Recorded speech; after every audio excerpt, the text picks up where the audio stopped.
Hello everyone, welcome to Crackes. I am Alok Acharya. तो आज हम देखते हैं कंट्रोल सिस्टम के PYQs इलेक्ट्रिकल में जो आए थे इस साल। 3 से 4 क्वेश्चंस आए थे और एक अच्छा मतलब मॉडरेट से अच्छा बोल सकते हैं एक सवाल आया था।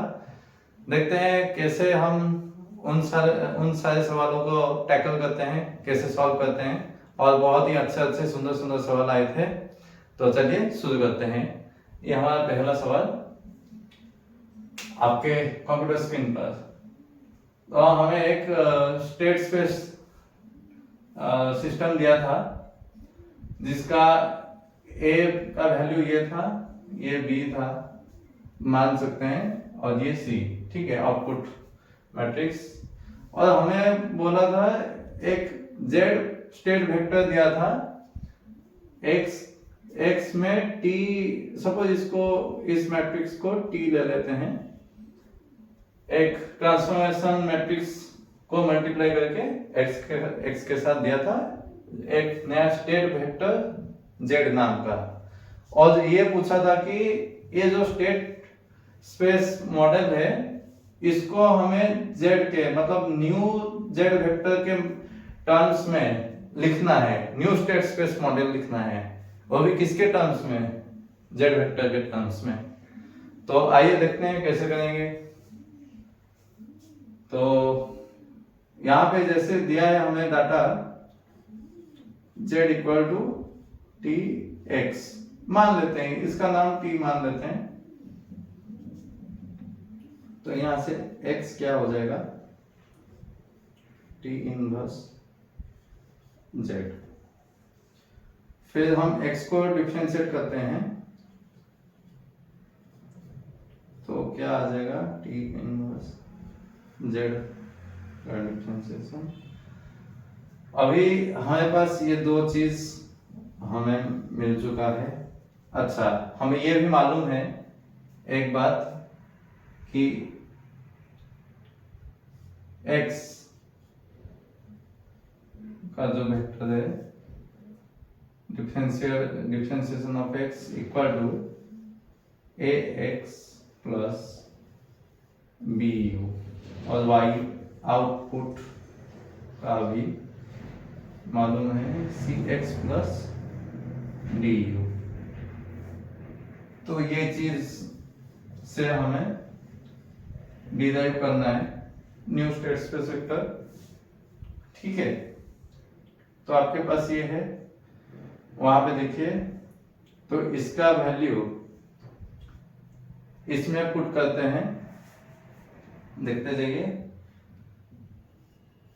t inverse z vector differential of z equal to ax, a into x का वैल्यू, फिर यहीं से पुट कर लेना है इसका वैल्यू z प्लस bu, ठीक है।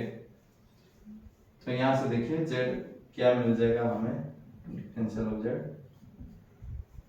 ये आ जाएगा t into a into T का inverse into z plus t into b into u।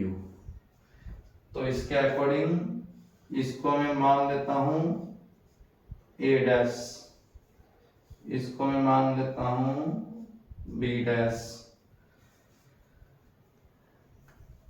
अभी y में भी लिखते हैं c x, x के जगह t inverse into z plus d u। तो इसको मैं मान लेता हूं अब c डैश, ठीक है। तो आपका a डैश कितना है, a dash equal to t into a into t inverse b dash matrix कितना है, t into b, c dash matrix कितना है, c इंटू टी इनवर्स, ठीक है। तो अभी एक एक करके सब निकालेंगे हम लोग।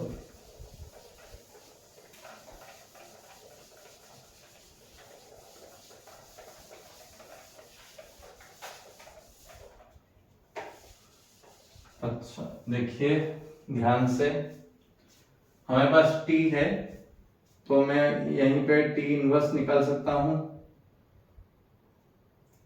t इनवर्स क्या हो जाएगा,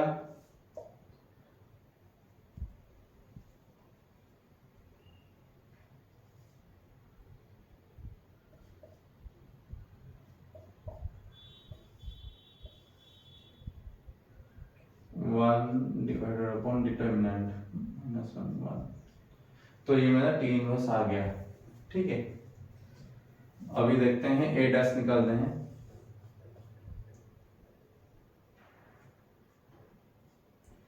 ए डैश तो टी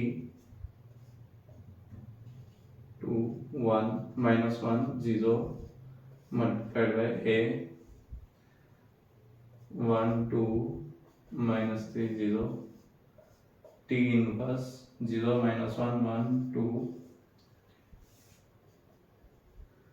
तो पहले इन दोनों को या इन दोनों को जिसमें जो भी जिसको भी मल्टीप्लाई करना है आप कर सकते हो, आपका चॉइस है, कोई दिक्कत नहीं है। हम इन दोनों को पहले मल्टीप्लाई करते हैं। ठीक है, 2 -1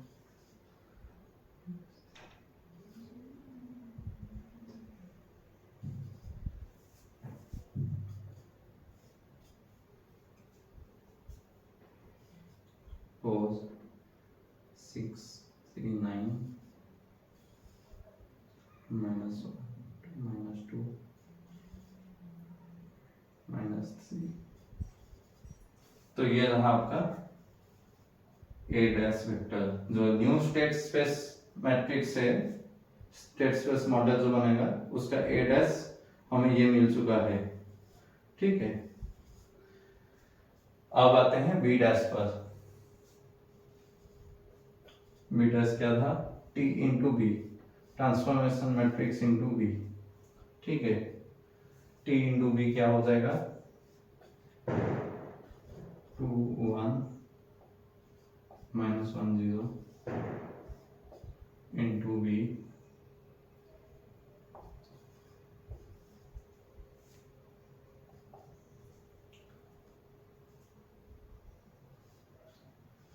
4 -1 -1। ये रहा आपका बी डैश। ऐसे ही सी डैश निकालेंगे। सी डैश था सी इंटू टी इनवर्स, सी का क्या वैल्यू है 1 2 टी इनवर्स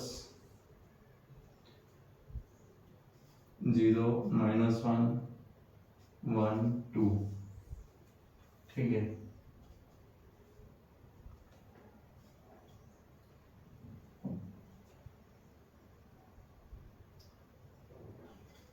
टू 3। ठीक है, ये रहा आपका सी डैश मैट्रिक्स। तो सी डैश, बी डैश और हमारा ए डैश, हमें तीनों ही स्टेट स्पेस मॉडल मिल गए। तो हमारा new state space representation in terms of Z vector अब हम लिख सकते हैं इन तीनों को यूज करके। ठीक है, तो आइए चलते हैं अगले क्वेश्चन पर।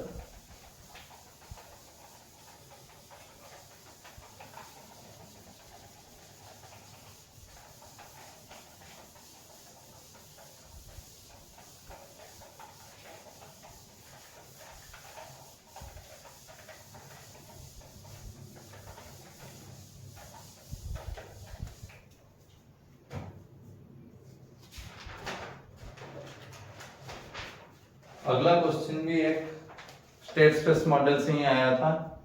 दो क्वेश्चन इस बार स्टेट स्पेस मॉडल से आए थे। एक तो अच्छा सा था ये जो पहला वाला, दूसरा वाला भी अच्छा है।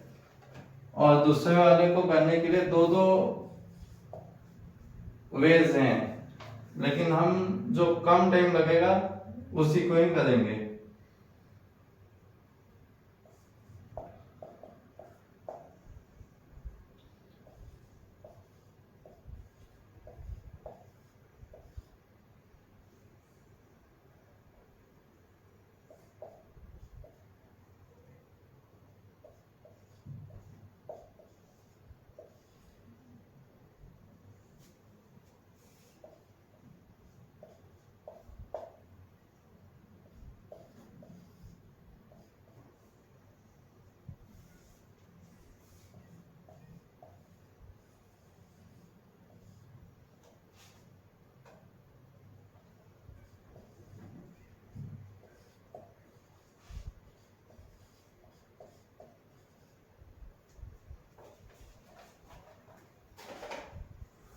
तो ये रहा आपका सवाल।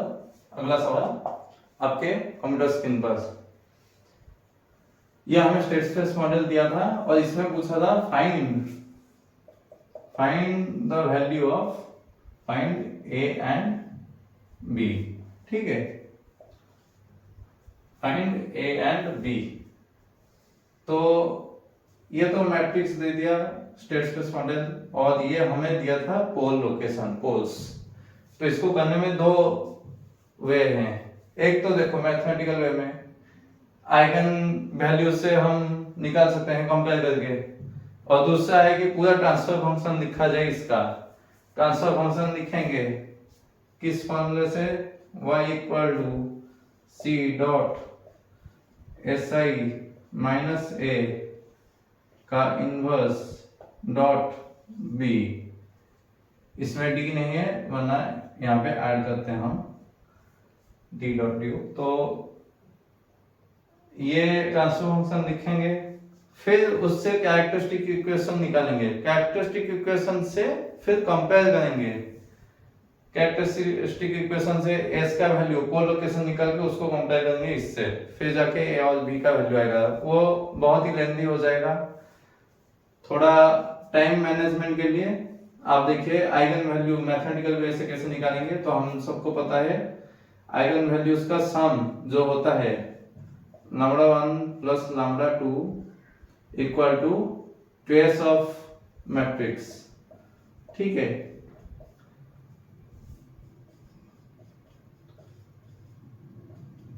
तो ये क्या है ए।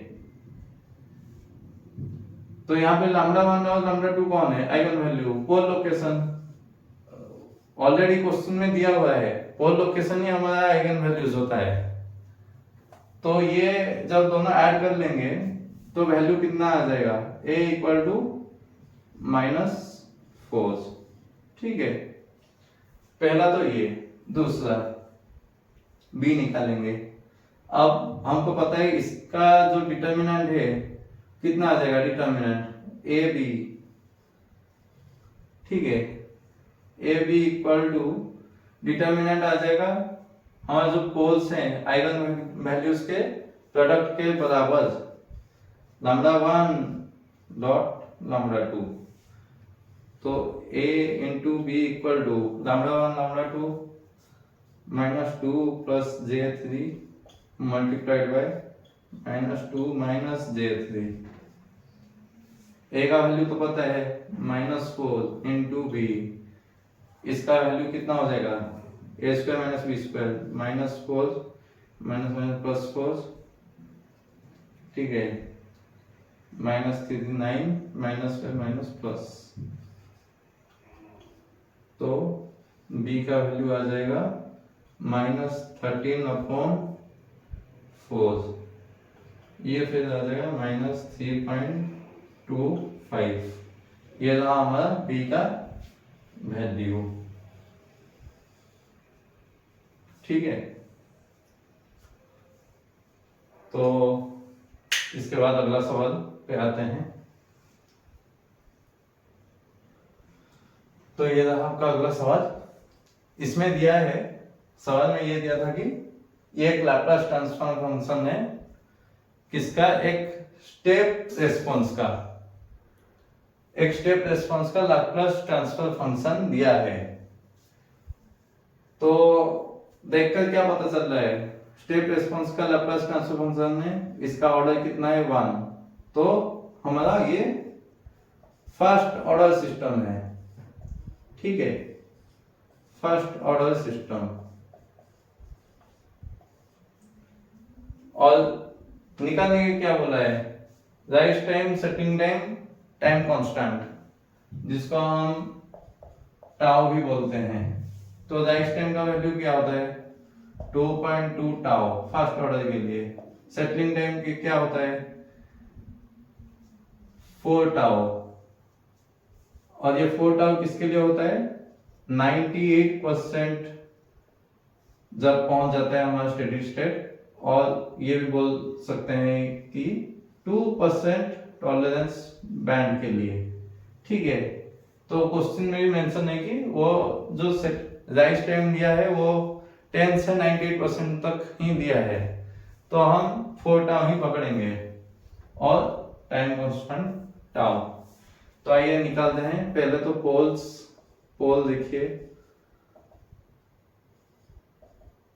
-100, ठीक है। तो -100 है, यहां से टाइम कांस्टेंट क्या हो जाएगा, -1 अपॉन पोल लोकेशन कितना है, -100, तो 1/100 आ गया। क्या है इसका वैल्यू, 0.01, ठीक है। ये हमारा टाउ, तो टीसी टाइम कांस्टेंट आ गया 0.01। इसके बाद आते हैं टी आज राइस टाइम 2.2 टाउ, 2.2 इंटू 1/100 क्या हो जाएगा, 0.022, ये राइस टाइम का वैल्यू। फिर आते हैं सेटिंग टाइम 4 टाउ, 4 इंटू 1/100 कितना हो जाएगा, 0.04। तो ये आपके सारे वैल्यूज आ गए, ठीक है। तो ऐसे आराम से ही करेंगे। बहुत ही आसान सा सवाल था, अच्छा सवाल था। आसान उनके लिए जो फर्स्ट ऑर्डर सेकंड ऑर्डर पढ़े होंगे, जो नहीं पढ़ा होगा उसके लिए तो सब ही नामुमकिन है।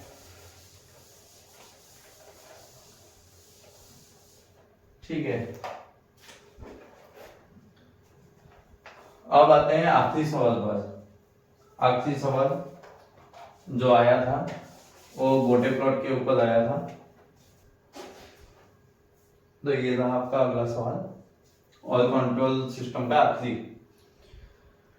तो ये सवाल में दिया था कि ये जो गोटे प्लॉट है इसका ट्रांसफर फंक्शन निकालने के लिए, ठीक है, ट्रांसफर फंक्शन निकालने के लिए।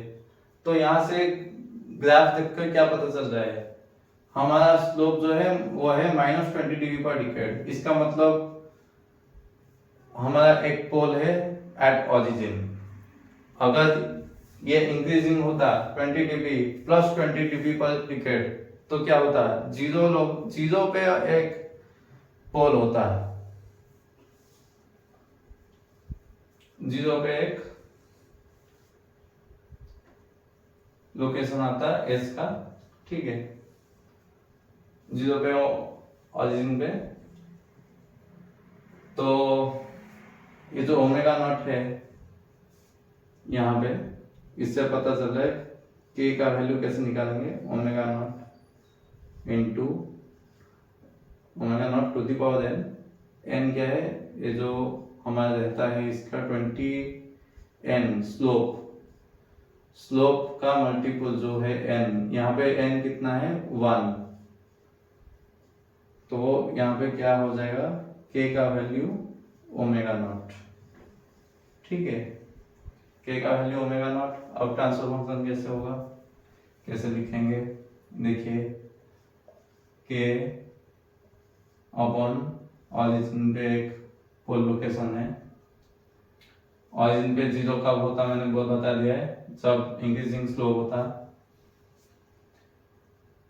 और यहाँ पे 1 प्लस ये ऐसे आया डिक्रीज हो गए ओमेगा नॉट पे, फिर +20 डिग्री पर डिकेड का स्लोप राइज हुआ है इसलिए जीरो हो गए। तो हमारा जीरो पे आएगा एस अपॉन ओमेगा नॉट। तो ये रहा हमारा ट्रांसफर फंक्शन। अभी के का वैल्यू क्या है, ओमेगा नॉट, ठीक है, omega naught 1 plus S upon omega naught S. अच्छा, जब दिया था ऑप्शन में ये दिया, ऐसे नहीं दिया था, ऑप्शन में ओमेगा नॉट को उन्होंने शिफ्टिंग किया था यहाँ पे, तो आप चाहे यहां रखो या इसके नीचे रखो, दोनों एक ही बात है, एस अपॉन ओमेगा नॉट, ठीक है। तो ये रहा आपका ट्रांसफर फंक्शन। तो ये देखिए आपका ये मिल गया वैल्यू, ठीक है। तो ऐसे ही कुछ सवाल, यही 3 से 4 सवाल आए थे कंट्रोल सिस्टम में। एक अच्छा स्टेट स्पेस से 2, बूटे प्लॉट से 1 और एक टाइम डोमेन एनालिसिस से 1। तो ये है। अगले वीडियो में हम सिग्नल सिस्टम और बाकी सब्जेक्ट्स भी कवर करेंगे, इस साल का PYQ। और अगर आपको कंट्रोल हुआ, नेटवर्क हुआ, नॉन कोर सब्जेक्ट हुआ कि कोर सब्जेक्ट में, तो उससे PYQs भी चाहिए 2025 से लेकर 2024, 2023, इन सब का भी हम सीरीज लेके आएंगे। ठीक है, तो होपफुली आपको अच्छा लगा होगा। और कहीं पे अगर कुछ दिक्कत है तो आप कमेंट में लिख दीजिएगा। कोई भी कॉन्सेप्ट में दिक्कत हो तो लिख देना, और हम उसको फिर आके अगले वीडियो में रिजॉल्व करेंगे। ठीक है, तो पसंद आए तो like, share and subscribe. Thank you.